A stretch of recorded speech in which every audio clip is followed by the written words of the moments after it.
नमस्कार मित्रों, मेरा नाम है राहुल चिमन भाई मेहता। मैं राइट टू रिकॉल पार्टी का संस्थापक हूं। आज की तारीख है 2 जुलाई 2021 और 2021 शुक्रवार। और ये वीडियो मैंने बनाया है कि हम किस तरह से हम कार्यकर्ता भारत में लॉकडाउन खत्म कर सकते हैं, संपूर्णतया खत्म करना, और फोर्स्ड वैक्सीनेशन हम किस तरह से रुकवा सकते हैं, हम क्या जन आंदोलन कर सकते हैं, क्या कानून ला सकते हैं। तो इसमें सबसे पहले जो कुछ तथ्य रखने हैं वो ये है कि अमेरिका में लॉकडाउन इतना हल्का क्यों था। आप में से बहुत सारे लोगों को नहीं पता, मतलब कभी कभी शब्द के पीछे ही रह जाता है कि अमेरिका में भी लॉकडाउन लगा, ब्रिटेन में भी लॉकडाउन लगा, भारत में भी लॉकडाउन लगा। लेकिन अमेरिका में जो लॉकडाउन था वो न के बराबर था, और वो इन्फॉर्मेशन भारत के नागरिकों के पास नहीं है, लेकिन कार्यकर्ताओं के पास भी नहीं है। जो एंटी एनडब्ल्यू एक्टिविस्ट है, जो विदेशियों के विरुद्ध, जो विदेशियों का दमन भारत में नहीं चाहते, उन्हें भी ये इन्फॉर्मेशन नहीं है कि अमेरिका के धनिक अमेरिका में सख्त लॉकडाउन नहीं लगा पाए, उनकी काफ़ी कोशिशों के बावजूद भी। और ये जानना क्यों जरूरी है, क्योंकि अमेरिका में ऐसी क्या खास बात थी कि वहाँ पे लॉकडाउन नहीं लगा पाए। तो अमेरिका में पहले लॉकडाउन कमज़ोर था, वो कैसे, उसके लिए मैं कुछ इन्फॉर्मेशन आपको दूंगा कि वहाँ पे थ्रू आउट ईयर 2020, मार्च अप्रैल सारा ईयर 2020 और आज भी मेट्रो एक भी दिन बंद नहीं रहा। न्यूयॉर्क में मेट्रो सिर्फ 1 या 2 दिन के लिए बंद रहा था, और वो कुछ ही दूसरे कारण थे। और उस दिन बसें चालू थी, जो इंटरसिटी बस होती है। फ्रीक्वेंसी कम हो गई थी, पूरे अमेरिका में फ्रीक्वेंसी कम हो गई थी, लेकिन इंटरसिटी बस या मेट्रो एक दिन के लिए भी बंद नहीं हुई। वहाँ पे डोमेस्टिक फ्लाइट पे कोई रोक नहीं थी, और डोमेस्टिक फ्लाइट के अंदर मास्क और फेस कवर पहनना जरूरी था, लेकिन डोमेस्टिक फ्लाइट में जाते समय कोई आरटीआर पीसीआर टेस्ट नहीं होता था। इसी तरह से जब कोई पैसेंजर रेलवे में जाता था या रेलवे से उतरता था तो कोई आरटी पीसीआर टेस्ट नहीं था। प्राइवेट व्हीकल यानी एक गाड़ी से आदमी को शहर में कहीं भी जाना हो, अपने परिवार के वहाँ या अपने दोस्त के वहाँ या कहीं भी जाना हो, उस पर कोई रोक नहीं थी। एक राज्य से दूसरे राज्य जाना हो तो भी वहाँ कोई रोक नहीं थी अमेरिका में। और ये मैं पूरे पिछले साल की बात कर रहा हूँ, अप्रैल, मार्च अप्रैल थ्रू आउट सारे महीनों की बात कर रहा हूँ। इसी तरह से वहाँ पे ग्रोसरी स्टोर को 24 घंटा खुला रहने की छूट थी। वहाँ पे शराब की दुकानें भी खुली थी, बंदूकों की दुकानें, गोलियों की दुकान भी वहाँ पे खुली थी। और जो ये इंडिया में जैसे कि काफ़ी सारे भारत में कैंसर के ऑपरेशन थे, वो कैंसिल हो गए, पोस्टपोन हो गए, किडनी के ऑपरेशन कैंसिल हो गए, पोस्टपोन हो गए। वहाँ 3-4 दिन को छोड़ के एक भी दिन ऐसा नहीं हुआ कि जब कैंसर के ऑपरेशन पोस्टपोन किए गए हो या कैंसिल किए गए हो।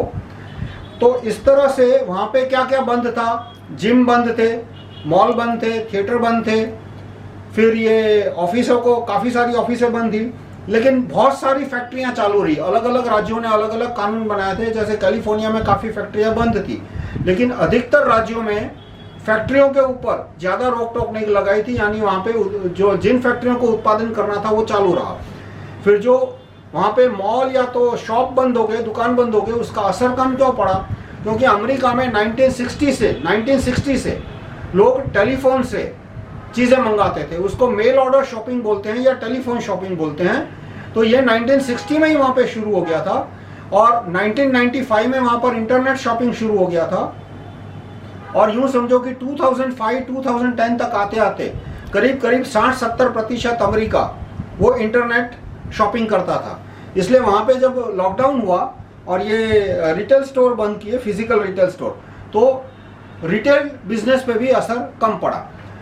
उसके मुख्य कारण क्या था कि वहाँ का प्रजा का लॉकडाउन के प्रति रोष क्यों कम हुआ, क्योंकि वहाँ जो नीचे की 40% आबादी थी अमेरिका की, 30-40%, उसको लॉकडाउन के बाद उनकी इनकम बढ़ गई 15-20 दिन के बाद, क्योंकि जो लॉकडाउन डोल्स मिलने लगे, जो कैश डोल उनके खाते में जो डायरेक्टली सरकार पैसा जमा करने लगी, उसकी वजह से जितना पैसा उनको नौकरी पे मिलता था 2019 में, उससे ज़्यादा पैसा उनको घर बैठे मिलने लगा। यानी कि मान लो एक आदमी वहाँ पे $8-9 मिनिमम वेज है कहीं कहीं पे, तो उसको मान लो $17 मिलते थे दिन के, और हर एक के पास 8 घंटे की जॉब नहीं थी।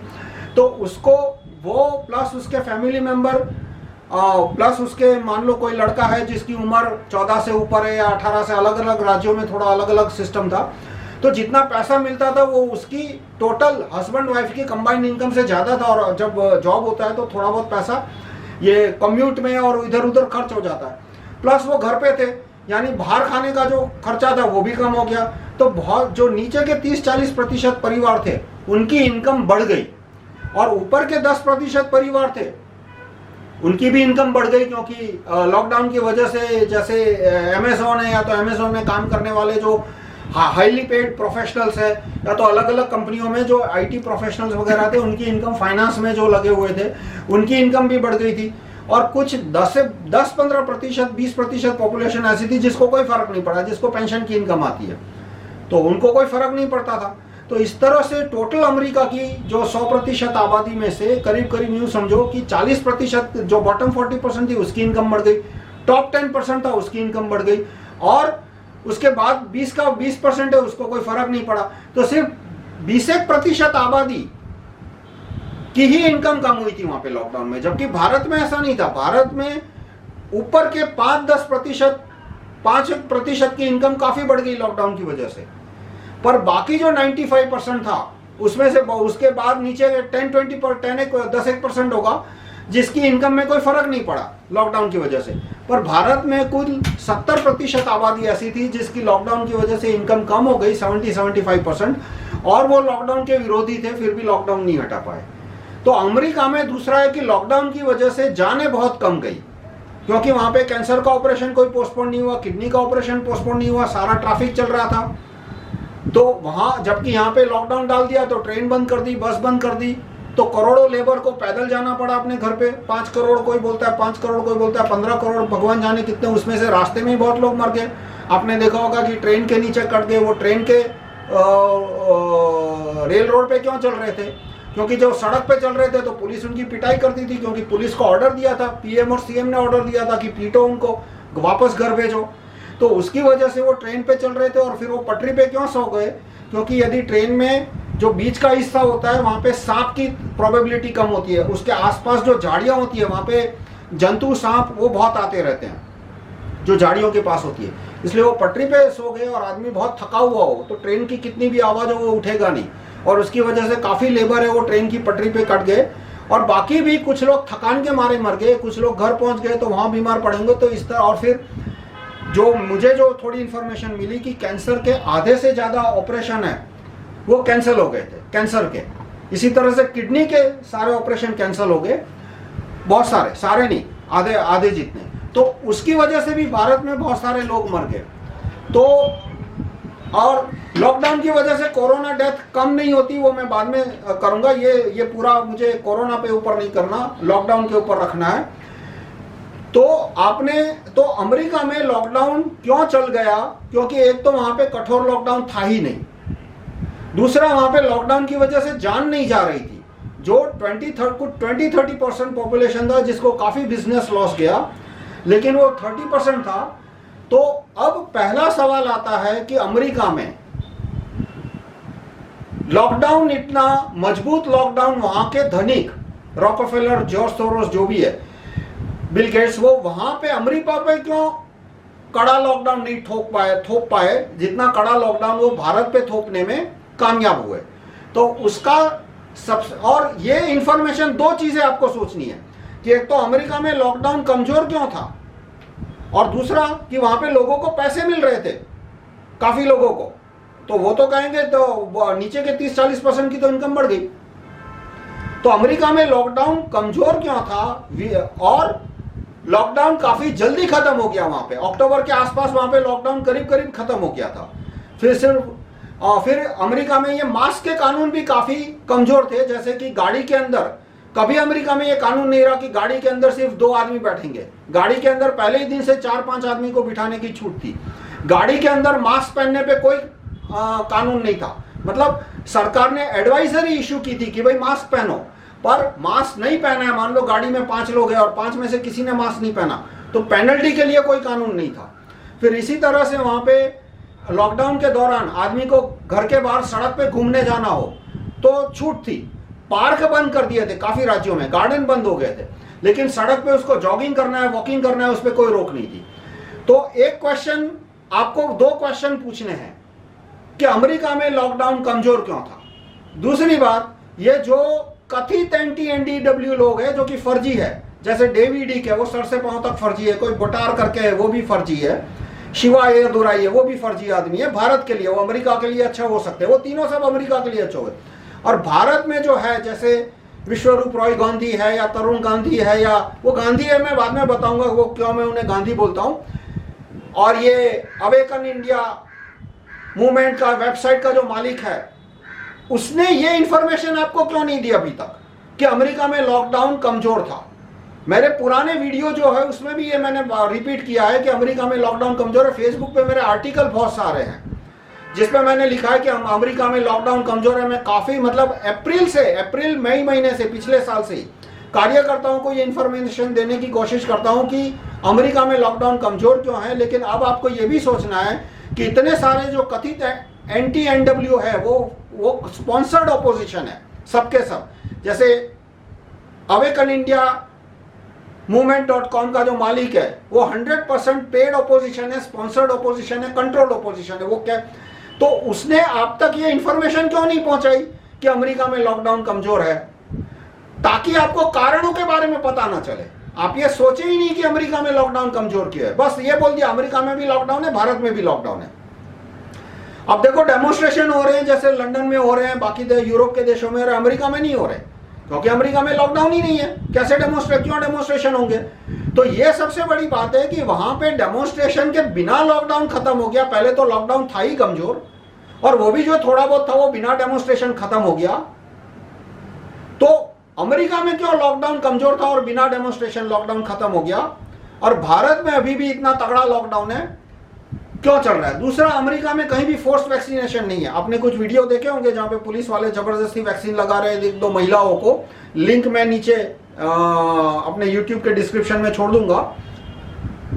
मैंने होम मिनिस्टर को, केंद्रीय होम मिनिस्टर को वो वीडियो ट्विटर के द्वारा मैंने भेजे कि भाई बताओ ये वीडियो असली है या आप किसी पाकिस्तानियों ने भारत की पुलिस को बदनाम करने के लिए नकली वीडियो बनाया। उनका कोई रिप्लाई नहीं आया। और बाद में काफी सारे लोगों ने बोला कि ये वीडियो हिमाचल का है या जम्मू कश्मीर का है, और वो वीडियो सच है जिसमें पुलिस जबरदस्ती वैक्सीन लगा रही है।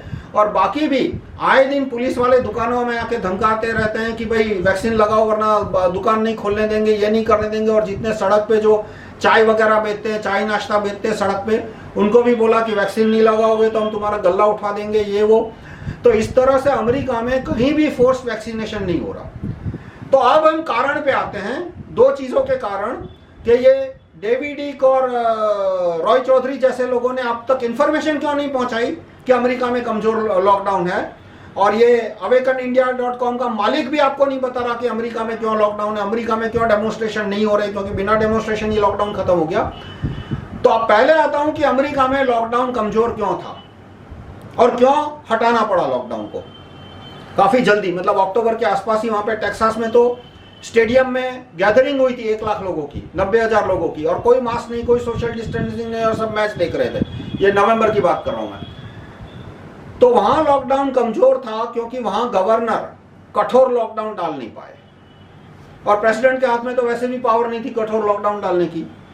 गवर्नर क्यों कठोर लॉकडाउन नहीं डाल पाए? क्योंकि वहां पर राइट टू रिकॉल गवर्नर है, जूरी सिस्टम है, और हर हाथ में बंदूक है।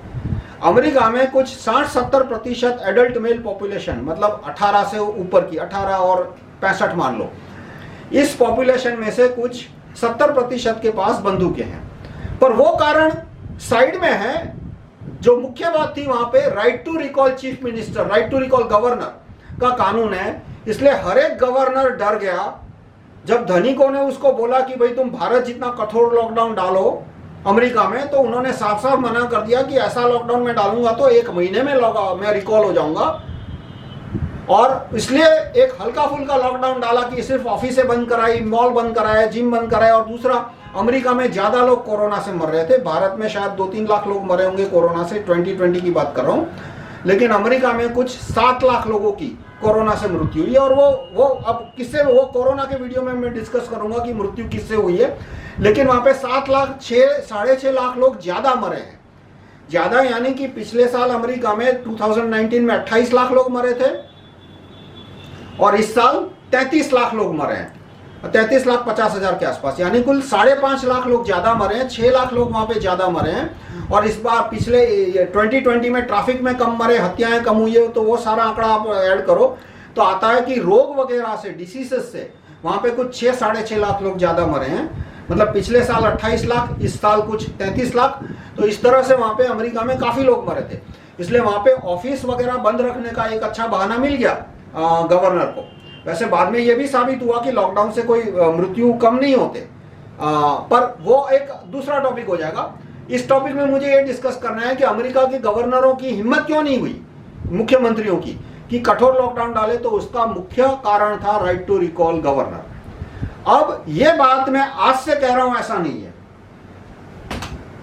अक्टूबर 1998 में मैंने राइट टू रिकॉल का कैंपेन शुरू किया। उस समय में मैं अमेरिका में था। मैं वापस अमेरिका से इधर आया मार्च 99 में, क्योंकि मेरे माता पिता की तबीयत बहुत खराब हो गई थी। और मैंने पैम्पलेट बांटने शुरू किए ईयर 2000 में, 2001 के आसपास मैंने पैम्पलेट बांटने शुरू किए राइट टू रिकॉल के ऊपर। मीटिंगें करता था और उसी समय मैंने बोल दिया था कि मैं चुनाव लड़ने वाला हूं। मैं अरविंद गांधी की तरह झूठा नहीं हूं कि पहले लोगों को बेवकूफ बनाओ, कार्यकर्ताओं को बेवकूफ बनाओ। मैं साफ साफ बोलता हूं, चुनाव लड़े बिना कोई आंदोलन कभी सफल नहीं होने वाला। आजादी से पहले हो गए, क्योंकि तब चुनाव फर्जी थे। लेकिन एक बार चुनाव की प्रक्रिया आ गई, वो मेरे एक पूरे वीडियो में बताऊंगा कि अब चुनाव की प्रक्रिया है, इसलिए अब चुनाव के बिना आंदोलन कभी आगे नहीं बढ़ेंगे। ये एडवर्टाइज मैंने इंडियन एक्सप्रेस में दी थी जनवरी 2009 में, 31 जनवरी 2009 में दिल्ली और अहमदाबाद के फ्रंट पेज पे ये मैंने एडवर्टाइज दी थी, राइट टू रिकॉल ग्रुप। क्योंकि उस समय पार्टी रजिस्टर नहीं थी, इसलिए मैंने राइट टू रिकॉल ग्रुप। और इस एडवर्टाइजमेंट में मैंने लिखा था कि दो चीज हमारे लिए सबसे इंपॉर्टेंट है। एक तो जो मिनरल रॉयल्टी है वो नागरिकों में समान बांटना। इसमें मैंने साफ साफ लिखा है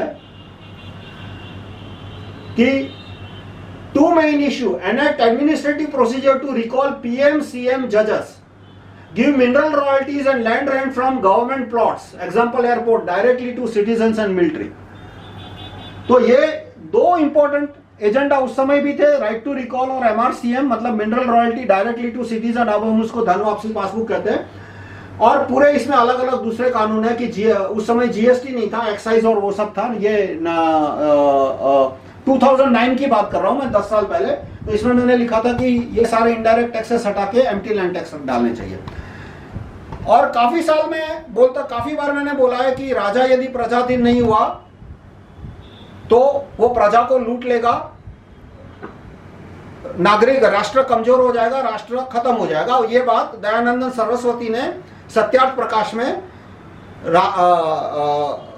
जो उनका 6ठा अध्याय है राजधर्म के ऊपर, उसमें उन्होंने पहले ही पेज पे ये कहा है कि राजा प्रजाधीन होना चाहिए। और यदि राजा प्रजाधीन नहीं हुआ तो वो जैसे मांसाहारी पशु छोटे पशु को खा जाते हैं, वैसे वो राजवर्ग प्रजा को लूट लेगा अन्याय खूसट से दंड करके। वो भी उन्होंने लिखा है, अन्याय खूसट से दंड करके, यानी मास्क नहीं पहना 1000 रुपए का फाइन, गाड़ी के अंदर अकेले बैठे और मास्क नहीं पहना तो भी 1000 रुपए का फाइन, लॉकडाउन लगा दिया, वैक्सीन नहीं लगाया 5000 का फाइन। अभी लगाने की शुरुआत होगी, अभी लगाया नहीं है वैक्सीनेशन का, अभी तो जबरदस्ती लगाने की बात चल रही है। पर इस तरह से अन्याय खूसट से दंड करके, यानी उल्टे सीधे कानून बना के दंड कर करके प्रजा को लूट लेगा, राष्ट्र कमजोर हो जाएगा और राष्ट्र खत्म हो, प्रजा कमजोर हो जाएगी, राष्ट्र खत्म हो जाएगा। और यही बात महात्मा अहिंसा मूर्ति महात्मा चंद्रशेखर आजाद ने 1925 में कही थी कि हम जिस भारत गणराज्य की स्थापना करना चाहते हैं उसमें राइट टू रिकॉल होगा, क्योंकि वोट वापसी नहीं हुई तो चुनाव और डेमोक्रेसी एक मजाक बन जाएंगे। ये उनके एग्जैक्ट शब्द है, जो कि उन्होंने सिर्फ कहे नहीं थे, लिखे थे। और किसमें? हिंदुस्तान रिपब्लिकन आर्मी के मैनिफेस्टो में, जो कि उसका फाउंडिंग डॉक्यूमेंट था, हिंदुस्तान रिपब्लिकन आर्मी, जिसका नाम बाद में हिंदुस्तान रिपब्लिकन सोशलिस्ट आर्मी पड़ा। उसके फाउंडिंग डॉक्यूमेंट में यानी कि मैनिफेस्टो में उन्होंने लिखा था कि यदि भारत में राइट टू रिकॉल नहीं हुआ, भारत में वोट वापसी नहीं हुई, तो चुनाव और डेमोक्रेसी एक मजाक बन के रह जाएगा। और ये अमेरिका ने फिर दोबारा साबित करके दिखाया, आज लॉकडाउन के कॉन्टेक्स्ट में बोलो तो, कि वहां पे राइट टू रिकॉल गवर्नर था, वहां पे राइट टू रिकॉल मुख्यमंत्री था, मुख्यमंत्री के ऊपर वोट वापसी थी, इसलिए वहां पे गवर्नर की हिम्मत ही नहीं हुई कि भारत का 1% कठोर भी लॉकडाउन डालने की हिम्मत करे। तो अब हम भारत में कैसे लॉकडाउन खत्म कर सकते हैं और कैसे हम फोर्स वैक्सीनेशन से अपने आप को बचा सकते हैं? पहले ये भ्रांति में मत रहो कि वैक्सीनेशन वो सिर्फ 70% लोगों को करना चाहते हैं। कुछ लोग ये भ्रांति फैला रहे हैं कि भाई वो 70% पे वैक्सीनेशन करके गाड़ी रोक देंगे, 100% को करने का टारगेट नहीं है, ऐसा नहीं है। करना तो 100% कोई करे, मतलब कम से कम उनका टारगेट तो यही है। क्यों? क्योंकि यदि 70% को किया तो उसके बाद जो हेल्थ में तफावत आएगा कि बाकी 30% की हेल्थ में जो डिफरेंस है और 70% की हेल्थ में जो डिफरेंस है, वो डिफरेंस लोगों को दिखेगा, और दिखेगा तो और ज्यादा बवाल हो जाएगा। इसलिए वो डिफरेंस छिपाने का एक ही रास्ता है कि 100% को वैक्सीन, इसलिए पूरी कोशिश रहेगी कि 100% का फोर्स वैक्सीनेशन हो। आप PIL के भरोसे मत रहिए, वो प्रशांत भूषण जैसे लोग आपका टाइम बर्बाद करेंगे। अन्ना के आंदोलन में भी उसने उसकी भाग, अन्ना का आंदोलन क्या कार्यकर्ताओं का टाइम बर्बाद करने के लिए, एनर्जी बर्बाद करने के लिए हुआ था। और महात्मा अरविंद गांधी को एक PM-CM कैंडिडेट की तरह एस्टैब्लिश करना था, और किरण बेदी को भी PM-CM कैंडिडेट की तरह एस्टैब्लिश करना था। इसी हेतु से ये आंदोलन किया गया था, और प्रशांत भूषण का एक ही मकसद था उस समय भी, टाइम बर्बाद करना, आज भी उसका वही मकसद है। तो अब आंदोलन हमें किस मुद्दे पे करना चाहिए? मेरा आपको सुझाव है कि ये हमने कानून ड्राफ्ट किया है, मुख्यमंत्री एवं राज्यों के मंत्रियों पर वोट वापसी लागू करने का प्रयत्न, वोट वापसी ओवर CM एंड मिनिस्टर्स, कि किस तरह से नागरिक, ये सिर्फ 4 पेज का कानून है और काफी सरल हिंदी में लिखा गया है। इसका अभी हमारे पास अंग्रेजी या दूसरी भाषा में ट्रांसलेशन नहीं है। पुराना अंग्रेजी ड्राफ्ट है, वो भी मैं आपको भेज सकता हूं। पुराना गुजराती ड्राफ्ट है, वो भी मैं नीचे डिस्क्रिप्शन में मैं लिंक रखूंगा, उसमें रख दूंगा। पर ये बहुत सरल हिंदी में लिखा है। तो अभी मेरा सुझाव ये है कि हमें जन आंदोलन शुरू करना चाहिए। भारत में राइट टू रिकॉल, भारत के हर एक राज्यों में right to recall chief minister का कानून लाने के लिए। तो ये आंदोलन कैसे हम आगे बढ़ा सकते हैं वो हम बाद में, मैं इसके सेकंड वीडियो में बताऊंगा। अब बात आती है कि ये विश्वरूप रॉय छोटे गांधी या तो तरुण छोटे गांधी और ये अवेकन इंडिया मूवमेंट के वेबसाइट का मालिक, इन्होंने ये बात अब तक क्यों नहीं पहुंचाई कि भाई अमेरिका में लॉकडाउन कमजोर है? क्योंकि यदि ये बात पहुंचाते तो आप हर कोई सवाल पूछता कि भाई अमेरिका में लॉकडाउन कमजोर क्यों है। तो ये तो मेरा विचार है, मेरा ओपिनियन है कि वहां पे राइट टू रिकॉल गवर्नर है, इसलिए वहां पे लॉकडाउन कमजोर है। किसी को और थियरी देनी हो, काफी लोग घटिया थियरी देते हैं कि अमेरिका में लिबर्टी का कंसेप्ट बहुत ज्यादा है। अरे भाई, लिबर्टी का कंसेप्ट ब्रिटेन में था, पर ब्रिटेन में भी लिबर्टी इसलिए थी क्योंकि वहां पे ज्यूरी सिस्टम थी।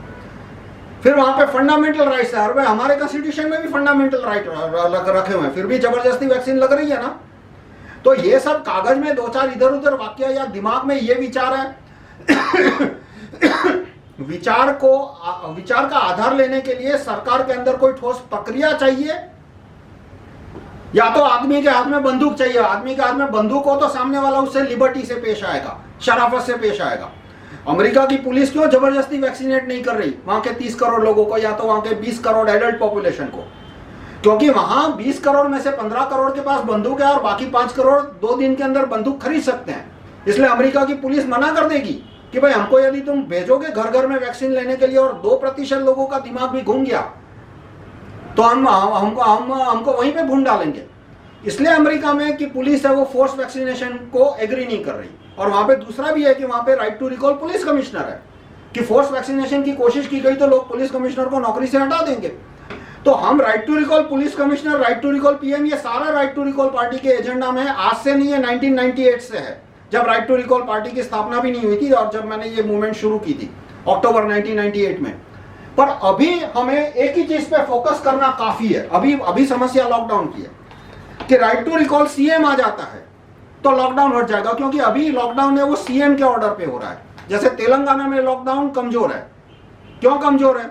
यदि लॉकडाउन PM के ऑर्डर पे हो रहा होता तो पूरे भारत में एक जैसा होना चाहिए, क्योंकि अभी लॉकडाउन है वो CM के ऑर्डर पे। और मान लो लॉकडाउन किसी के भी ऑर्डर पे आता है, यदि CM मना कर देता है तो फिर लॉकडाउन इंप्लीमेंट करने का एक ही तरीका रहेगा, CM को पहले नौकरी से निकालो। और वो पॉलिटिकली बहुत एक्सपेंसिव सॉल्यूशन है। CM है वो सिर्फ CM नहीं, वो पब्लिक का पॉलिटिकल लीडर भी है। उसको कहने पे करोड़ों लोग आंदोलन करने के लिए आगे आ जाएंगे। तो CM को हटाना आसान बात नहीं है। तो अभी राइट टू रिकॉल CM की प्रक्रिया आ जाएगी।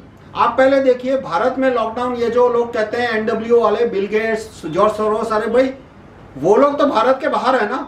भारत के अंदर लॉकडाउन किसने लगाया? पीएम और सीएम ने लगाया। किसने साइन किए थे लॉकडाउन के ऑर्डर? पीएम ने, सीएम ने। लॉकडाउन का मतलब क्या कि आप सड़क पे जाते थे तो कांस्टेबल आपकी पिटाई करता था। कांस्टेबल को शौक था, ठीक है थोड़ा बहुत भ्रष्टाचार एट्रोसिटी का प्रॉब्लम है, पर इतना ना, ये वो प्रॉब्लम की वजह से लॉकडाउन नहीं लगा। कांस्टेबल आपकी पिटाई करता था क्योंकि कमिश्नर ने ऑर्डर दिया था कि कोई भी सड़क पे देखे उसको पीटना। तो कमिश्नर ने को भी शौक हुआ था क्या थोड़े बहुत प्रॉब्लम है वो सारे, पर उनको किसने ऑर्डर दिया था कि लॉकडाउन डालो? सीएम ने और पीएम ने। तो ये जो भी अवेकन इंडिया मूवमेंट का वेबसाइट का मालिक है वो पीएम का नाम नहीं दे रहा, सीएम का नहीं दे रहा, आपको बोल रहा है बिल गेट्स के पीछे भागो, जॉर्ज सोरोस के पीछे भागो, वो कौन है एलियंस के पीछे भागो, एलियंस ने लॉकडाउन लगाया। ये सारा आपका टाइम और फोकस बर्बाद करने की बात है। ये जितने भी एंटी एनडब्ल्यूओ भारत के नेता है कथित, वो जो अपने आप को एंटी एनडब्ल्यूओ बना रहे, फेक ओपोजिशन है, कंट्रोल्ड ओपोजिशन है, वो आपको कभी ब्लैक एंड व्हाइट में नहीं बोलते कि भारत, जो कि मैं बोल रहा हूं कि भारत में लॉकडाउन पीएम और सीएम की वजह से लगा था। 26 मुख्यमंत्री, गिन लो नाम, शायद एक दो ज्यादा कम होंगे। भारत में प्रधानमंत्री और 26 मुख्यमंत्रियों की वजह से लॉकडाउन लगा। मेरी उनसे पर्सनल लेवल पे, नाम लेवल पे कोई दुश्मनी नहीं है, पर इन्हें नौकरी से निकालना जरूरी है, पीएम को बाद में, क्योंकि अभी जो लॉकडाउन है वो सीएम की वजह से। और दूसरा, पीएम ने जो लॉकडाउन लगाया, पहला लॉकडाउन 23 मार्च को, उससे पहले आप क्रोनोलॉजी देखिए, उससे पहले पंजाब के मुख्यमंत्री अमरिंदर सिंह ने 15 दिन का लॉकडाउन की घोषणा की थी। फिर महात्मा अरविंद गांधी ने 15 दिन के लॉकडाउन की घोषणा की थी। उसके बाद सेंट्रल गवर्नमेंट ने, प्रधानमंत्री ने 3 हफ्ते के 21 दिन की लॉकडाउन की घोषणा की। जब वो 21 दिन से 2 हफ्ते, 3 हफ्ते, फिर बढ़ता ही गया, लेकिन जितनी बार लॉकडाउन बढ़ने की अनाउंसमेंट हुई थी उससे एक दिन पहले पीएम की सारे चीफ मिनिस्टर के साथ मीटिंग हुई थी। वो मीटिंग गोपनीय थी, जिस चीफ मिनिस्टर ने जो बोला होगा। लेकिन मीटिंग के बाद 3-4 घंटे तक सिर्फ मार्केट में बात घूमती रहती थी कि लॉकडाउन बढ़ने वाला है। तो 25 में से एक भी मुख्यमंत्री ने लॉकडाउन बढ़ाने का विरोध नहीं किया। उसने यह भी नहीं कहा कि भाई बाकी भारत का जो करना है करो, मेरे राज्य में लॉकडाउन नहीं होना चाहिए। और हर एक मुख्यमंत्री ने लॉकडाउन का सपोर्ट किया। आज की तारीख में भी हर एक मुख्यमंत्री फोर्स वैक्सीनेशन का सपोर्ट कर रहा है। किसी भी मुख्यमंत्री ने प्रधानमंत्री को कोई चिट्ठी लिखी कि रेलवे चालू करो, मैं पिछले साल की बात कर रहा हूं, अप्रैल 2020 की बात कर रहा हूं, जब इतने सारे मजदूर पैदल रोड पे जा रहे थे, किस मुख्यमंत्री ने प्रधानमंत्री को ट्वीट भेजा या चिट्ठी लिखी या ओपन लेटर लिखा कि रेलवे चालू करो? किसी ने नहीं। आज की तारीख में कौन बोल रहा है कि भाई ये फर्जी जबरदस्ती आरटीपीसीआर टेस्ट नहीं होने चाहिए या फोर्स वैक्सीनेशन नहीं होना चाहिए? एक भी मुख्यमंत्री नहीं बोल रहा। उसने ओपन लेटर लिखा। मुख्य वस्तु है ओपन लेटर। कोई भी आदमी आज बोलता है कि मैं फोर्स वैक्सीनेशन के खिलाफ हूं, फिर आप, मैं हूं, आप हो, कोई भी हो, मैं पहले उसको बोलता हूं भाई तूने पीएम को ओपन लेटर लिखा कि फोर्स वैक्सीनेशन बंद करो? कि भाई मैंने ओपन लेटर नहीं लिखा, तो भाई मुझे तेरी बात नहीं सुनी। आप ओपन लेटर किसे भेजे? भाई मैं नहीं बोलता स्पीड पोस्ट 50 रुपए की भेज, 50 पैसे का पोस्ट कार्ड भेज दे, ट्वीट भेज दे। पर ट्वीट, सिर्फ ट्वीट नहीं, क्योंकि भारत में ट्विटर चलाना तो सिर्फ 2 करोड़ लोगों को आता है, 5 करोड़ लोगों को आता है। लेटर लिखना, भारत में 90 करोड़ वोटर है, 94 करोड़ वोटर है, उसमें से करीब 60-70 करोड़ कम से कम पोस्ट कार्ड लिख सकते हैं। तो चलो तू स्पीड पोस्ट लिख या तू पोस्ट कार्ड लिख, जो लिखना है। लेकिन यदि और ओपन लेटर यानी कि जब आप लेटर डाल रहे हो तो आपको फेसबुक लाइव पे वीडियो रखना है कि ये लेटर है और ये लेटर आप डाल रहे हो, तभी वो ओपन लेटर हुआ। तो ओपन लेटर जिस आदमी ने नहीं लिखा लॉकडाउन हटाओ और फोर्स वैक्सीनेशन बंद करो, वो आदमी फोर्स वैक्सीनेशन का विरोधी नहीं है। मैं आपको साफ साफ बोल देता हूं, उसकी नीयत में 99% नहीं 100% खोट है। वो वैक्सीनेशन और लॉकडाउन को मुद्दा बना के कुछ और मुद्दे पे आगे बढ़ाना चाहता है। जैसे महात्मा अरविंद गांधी का क्या मुद्दा था? क्या जन लोकपाल नॉनसेंस कानून पास करना था? वो कानून सर से पांव तक नॉनसेंस है। दोनों, सरकारी लोकपाल भी सर से पांव तक नॉनसेंस है, और ये अन्ना का और अरविंद गांधी का जो और किरण बेदी का जो जन लोकपाल है वो भी सर से पांव तक नॉनसेंस कानून है। पर उनका मकसद ही नहीं था वो कानून बनाना, उनका मकसद था पीएम और सीएम कैंडिडेट की तरह एस्टैब्लिश होना। इसी तरह से जिस आदमी ने लॉकडाउन हटाओ और फोर्स वैक्सीनेशन बंद करो उसका ओपन लेटर पीएम को नहीं लिखा, उस आदमी की नीयत में खोट है। वो आपको, आपके अंदर जो रोष है लॉकडाउन के खिलाफ और फोर्स वैक्सीनेशन के खिलाफ और विदेशियों का जो भारत पे बढ़ता हुआ दमन है, और भी बहुत सारे जो विदेशी भारत में दूसरे काम करवा रहे हैं, जैसे मंदिरों की प्रॉपर्टी खत्म करना और मतलब 50 काम कर रहे हैं विदेशी भारत में, भारत का एजुकेशन खत्म करना, आपके दिमाग में रोष है। वो आपके रोष का फायदा उठा के कुछ और करना चाहते। यदि उनको लॉकडाउन खत्म करना होता तो पहले ही दिन उन्होंने पीएम को चिट्ठी लिख दी होती। तो इन लोगों का मकसद लॉकडाउन हटाना नहीं है। लॉकडाउन हटाना होता तो पहले ही दिन उन्होंने पीएम सीएम को ओपन लेटर लिख दिए होते कि लॉकडाउन हटाओ वगैरह। आज भी उन्होंने फोर्स वैक्सीनेशन के खिलाफ कोई ओपन लेटर नहीं लिखा है पीएम सीएम को, न ही उन्होंने अपने श्रोताओं को कोई ट्वीट भेजने को बोला, कोई ओपन लेटर भेजने को बोला। आप मुझे विश्वरूप रॉय छोटे गांधी का एक वीडियो दिखा दीजिए जिसमें उन्होंने अपने श्रोताओं को कहा हो कि आप पीएम को ट्वीट भेजिए कि लॉकडाउन बंद करो, फोर्स वैक्सीनेशन बंद करो। उनका एक वीडियो ऐसा नहीं है। लिखते ही नहीं है वो फेसबुक पे। चलो बोलते हैं फेसबुक पे बैन कर दिया, लेकिन उनका अपना वेबसाइट तो है। उन्होंने उनका एक वीडियो दिखा दीजिए जिन्होंने उसमें ऑडियंस को अपील की हो कि आप पीएम को पोस्ट कार्ड लिखो, ओपन लेटर लिखो। ऐसा नहीं मिलेगा आपको, क्योंकि वो उनको लॉकडाउन से कोई लेना देना नहीं है, उनके मकसद कुछ और है। तो आप सारे लोगों को भूल जाइए। वो अन्ना के मतलब एक तरह के महात्मा अरविंद गांधी की कार्बन कॉपी ही है और कुछ नहीं है। मैं आपसे रिक्वेस्ट करूंगा, आप सिर्फ इस टॉपिक पे फोकस करिए, right to recall chief minister, यानी कि वोट वापसी चीफ मिनिस्टर। इस कानून ने अपने आप को साबित करके दिखाया है। इस कानून की वजह से अमेरिका में लॉकडाउन कमजोर है। इस कानून की वजह से अमेरिका में लॉकडाउन जल्दी खत्म हो गया। और यह कानून भारत में आएगा तो ही भारत का अब उद्धार होगा, वरना ये लॉकडाउन या तो ये वैक्सीनेशन, उसके बाद बूस्टर डोज, फिर तीसरा बूस्टर डोज, फिर चौथा बूस्टर डोज, फिर स्कूल नहीं चलेंगे, ये सारे एक के बाद एक नाटक आता ही जाएगा। और ये कानून आएगा तो ये सारे नाटक बंद हो जाएंगे, बहुत कम हो जाएंगे और भारत को आप बचा पाएंगे। धन्यवाद।